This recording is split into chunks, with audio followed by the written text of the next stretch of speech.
हरिओम। आशा सुप्रभात। आशा करते कि सभी कुशल मंगल होंगे, सभी का स्वास्थ्य स्वस्थ होगा। तो मैं योगी राजन पांचाल ऋषि योग संस्थान के यूट्यूब चैनल पर फिर से आप सभी का स्वागत करता हूं। तो जिस प्रकार से आपने देखा था कि पिछली वीडियो में हमने चित्त की वृत्तियां, कुछ वृत्तियों के विषय में जाना था और चित्त की कितनी भूमियां होती हैं उनके विषय में जाना था। चित्त, मन और बुद्धि, अहंकार के विषय में हमने जाना था। तो आज जानते हैं चित्त की जो वृत्तियां होती है उनका के विषय में थोड़ा सा गहन अध्ययन हम आज करेंगे। तो कितनी इनकी वृत्तियां होती हैं, उनके भेद हमने बताया था कि दो प्रकार के उनके भेद होते हैं, एक कलिष्ठ और एक अकलिष्ठ। एक तो जो होती है योग मार्ग में, योगी को योग मार्ग में अग्रसर करती है। एक होती है जो योगी को योग मार्ग में रोकने का जो कार्य करती है। उस प्रकार की हमारी दो वृत्तियां होती हैं। अब जानेंगे कि चित्त की जो वृत्तियां हैं वो 5 प्रकार की हैं। आइए जानते हैं सब।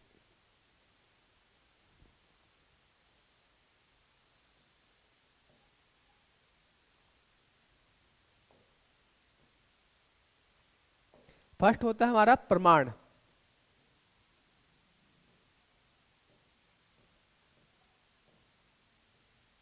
प्रमाण वृत्ति।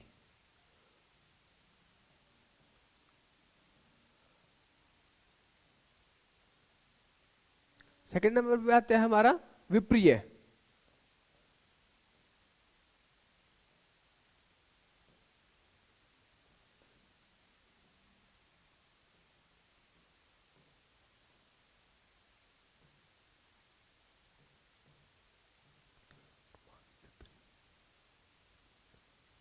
थर्ड पे आता है हमारा विकल्प।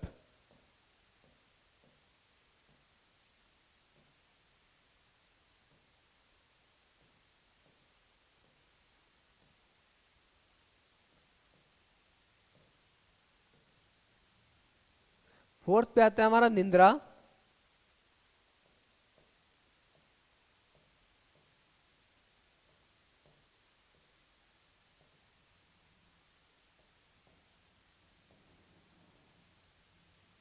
फाइव पे आता है हमारा स्मृति।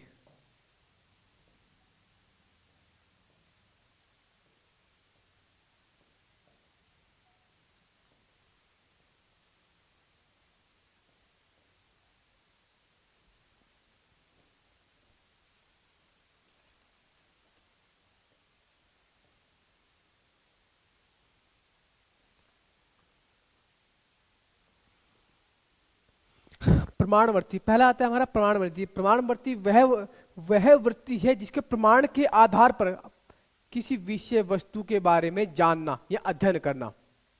मान लीजिए कि जिस प्रकार से कोई घटना घट जाती है, घटना स्थल पर कोई एक्सीडेंट वगैरह हो जाता है कहीं रोड पे या किसी भी स्थान पर, और वहां पे पुलिसकर्मी जाने के पश्चात घटना स्थल पे जो भी हमारे प्रमाण मिलते हैं, यानी कि जो भी वहां पे एविडेंस मिलते हैं, एविडेंस को यहाँ पे प्रमाण कहा गया है, जो भी विषय वस्तु वहां पे मिलती है उसको देखने के पश्चात और आगे का कार्य प्रारंभ करना। आगे जो जांच करेंगे वो उसी के आधार पे होगी, प्रमाण के आधार पे। तो वहां पे होती है प्रमाणवर्ती। प्रमाणवर्ती भी हमारी 3 प्रकार की होती है, वो आगे चल करके थोड़ा ऐसे आगे पढ़ेंगे। पहले ये हमारे ये 5 वृत्तियां हैं, इनके विषय में एक बार जान लेते हैं।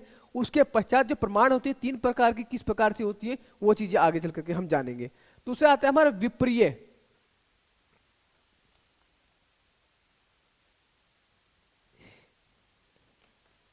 विप्रिय वृत्ति वह वृत्ति है जिसके जिसके विषय होने के पश्चात भी, यानी कि जिस प्रकार से आप कह सकते हैं कि जो विषय होने के पश्चात भी हमें अज्ञानता का भाव होना।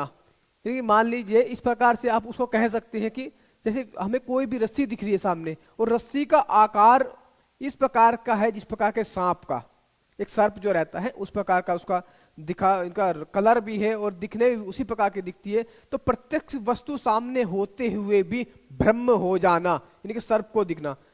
जिस प्रकार से आपने कोई रस्सी देखी और रस्सी देखने के पश्चात आपके मन में भाव उत्पन्न हो गए कि यह तो सर्प हो सकता है, अभाव होना उसका, सर्प ना होते हुए भी सर्प का अभाव होना, उसको कहते हैं विप्रिय वृत्ति। यहाँ पे इस प्रकार से कह सकते हैं कि जो प्रत्यक्ष दिखते हुए भी हमें भ्रम हो जाना, वह वृत्ति कहलाती है विप्रिय वृत्ति। अब आती है विकल्प वृत्ति।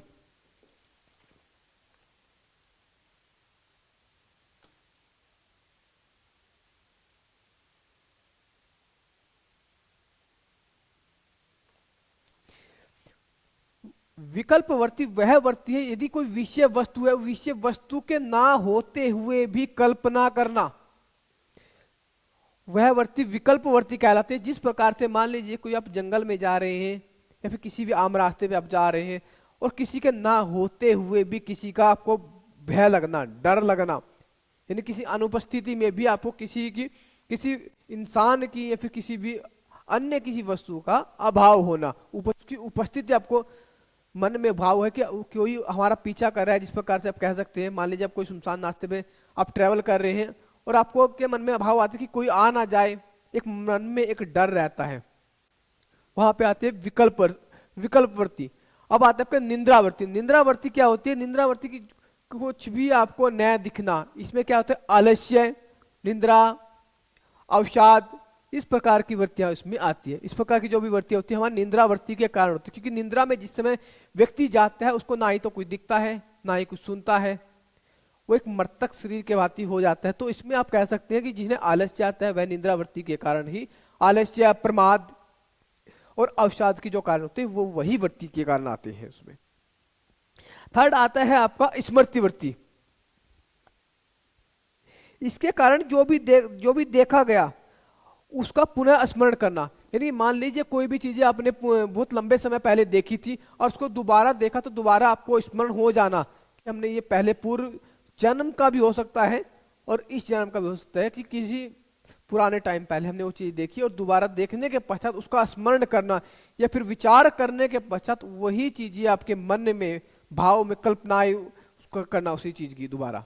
मान लीजिए आपने किसी जीव को देखा है कुछ समय पहले, यानी कि 1 साल 2 साल 1000 जितने भी 50 साल पहले, और उसका जो विचार किया, किसी ने शब्द बोला उस व्यक्ति उस मतलब जो भी आपने देखा उसके बारे विषय में, और फिर आपके मन में कल्पना की, स्मरण किया, इनकी वो वृत्ति स्मरण की, दोबारा वही विचार आए कि हमने वो देखा था वहां पे उस प्रकार से वो चीजें थी, तो उसको बोलते हैं स्मृति वृत्ति। चलिए आप जानते हैं कि प्रमाण वृत्ति के 3 प्रकार कौन कौन से होते हैं, वो एक बार जान लेंगे सभी। पहला होता है हमारा प्रत्यक्ष,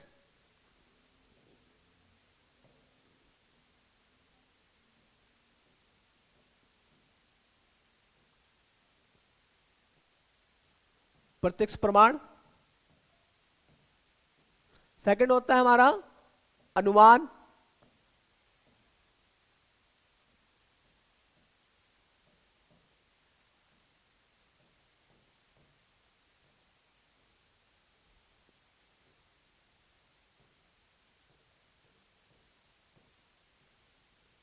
थर्ड में आता है हमारा आगम।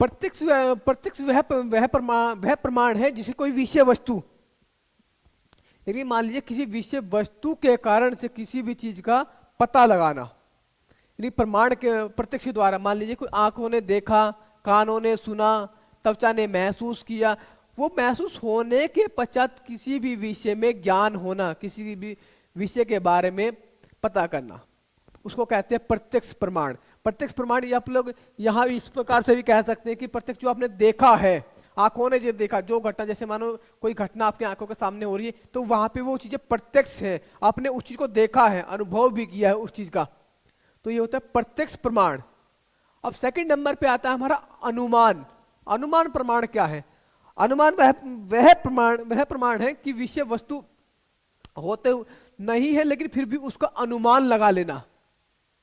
मान लीजिए आपको कोई घटना स्थल है, जिस प्रकार से कह सकते हैं कि कोई भी घटना है, कोई एक्सीडेंट वगैरह कहीं रोड पे हो जाता है, तो वहां पे आप जो भी वहां पे एविडेंस होते हैं उसको देखने के पश्चात, मतलब एविडेंस अगर नहीं भी है लेकिन घटना स्थल देखने के पश्चात आप अनुमान लगा लेते हैं कि यहाँ पे क्या क्या हुआ होगा।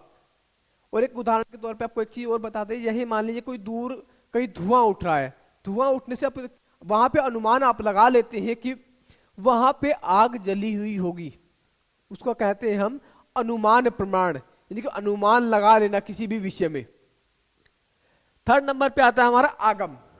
आगम क्या है कि जो हमारे ना ही तो उसमें कोई अनुमान लगाया जाता है, ना ही कोई वो प्रत्यक्ष है, ना ही कोई विषय है, ना ही कोई वस्तु है वहां पे, वहां पे क्या है कि जो हमारे वेदों शास्त्रों में जो लिखा है, जो हमारे ऋषि मुनि ने कहा है, उस चीज को वहां पे सुनना अथवा पढ़ने के पश्चात हमारे मन में जो भी वृत्तियां उत्पन्न होती है उसे कहते हैं आगम प्रमाण।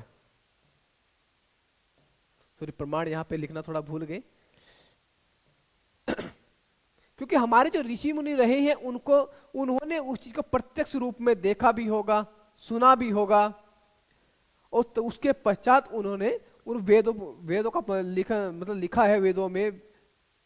उसके पश्चात उन्होंने जैसे लिखा तो उस चीज को पढ़ने के पश्चात हमें आगम प्रमाण कहलाता है कि उनको पढ़ने के पश्चात, उनको देखने के पश्चात मन में जो भी भाव उत्पन्न होते हैं उसको कहते हैं आगम प्रमाण। तो जैसे कि आपने सभी ने जाना कि प्रत्यक्ष क्या होता है। प्रत्यक्ष जो होता है हमारी जो आंखों ने देखा, जो देखा, सुना और जो महसूस किया त्वचा ने।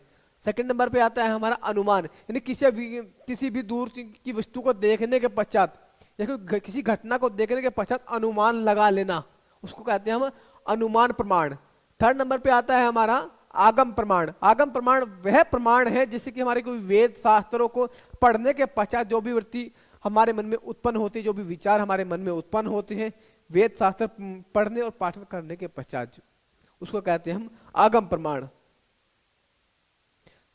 तो इस प्रकार से आपने जाना कि हमारे तीन प्रकार के प्रमाण कौन से होते हैं।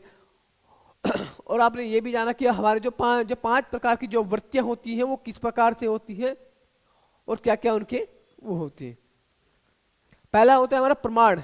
प्रमाण वह होता है जो देखी गई, जो एविडेंस इनको बोल सकते हैं आप, एविडेंस भी उनको बोल सकते हैं। विपर्य होती है हमारी, फिर हमारी विकल्प आती है, फिर निंद्रा, फिर स्मृति। तो इसी प्रकार से हमारी जो पांच वृत्तियां होती हैं, इस प्रकार से हमने आज ये बताने का थोड़ा काम किया है। बाकी आप लोग देखिए जितना भी आप लोग को बता सकते थे उसको ज़्यादा से ज़्यादा बताने का आप लोगों को प्रयास किया है। बाकी आप सभी लोग जुड़े रहिएगा आगे की नेक्स्ट वीडियो के लिए, क्योंकि यहाँ पे योग की जितने भी विषय हैं हमारे, अभी पतंजलि योग सूत्र हमारा चल रहा है और पतंजलि योग सूत्र में हमारे जो विषय हैं, जो हमारे MA योग का जो सिलेबस है, PG डिप्लोमा का जो हमारा सिलेबस, उसके अनुसार हम लोग चल रहे हैं यहाँ पे। और हमारा आज था वृत्ति, यानी चित्त की वृत्तियाँ, चित्त की हमारी 5 वृत्तियाँ, उनको बताने का हमने आज काम किया है।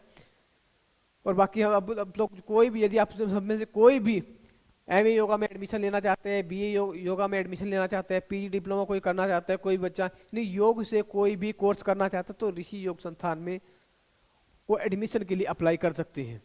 और हमारे से संपर्क करने के लिए यूट्यूब चैनल पे हमारा डिस्क्रिप्शन में हमारा नंबर भी है, तो हमसे डायरेक्ट कांटेक्ट भी कर सकते हैं। तो आज के लिए बहुत बहुत धन्यवाद सभी का। बाकी आज के लिए इतना ही, बाकी नेक्स्ट वीडियो में आपको मिलते हैं। ओके, धन्यवाद।